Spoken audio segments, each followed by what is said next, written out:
Mhm. World War One becomes this unprecedented meat grinder. One very interesting reason for that is the abolishment of the gold standard. You see, World War One, according to some, I don't have sufficient background knowledge to gauge the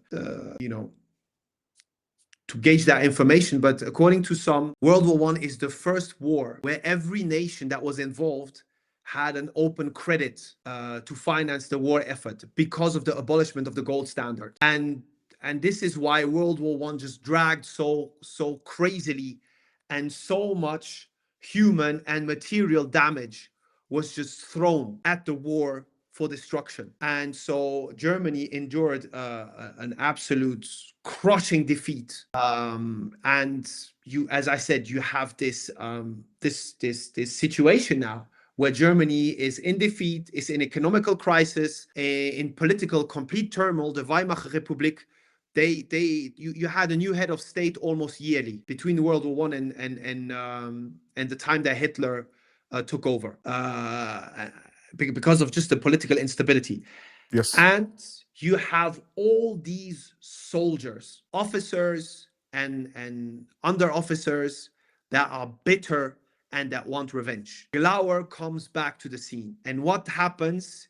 He now reshapes the Germanenorden, the Germanenorden in Bavaria specifically. So Germanenorden still exists, but he kind of takes off the Bavarian branch and he remodels it in the notorious Thule Gesellschaft in München, which is the capital of the Bavarian region. So the Thule Society is really what got us the Nazi party without the shadow of a doubt. So it is run by this guy von Sepottendorf, who is a deep occultist, who claims to be a Rosicrucian, who is initiated into the Bartashi Sufism occultist practices.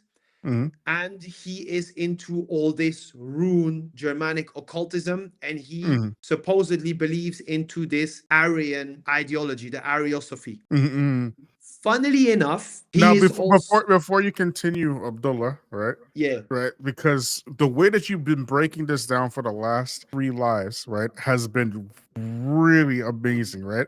And now we come to this point where we're seeing the very clear connection between how this occult type of group came into Europe and its direct connection to Hitler, and how it took just a couple of generations, and it really didn't take that long, right? That's right.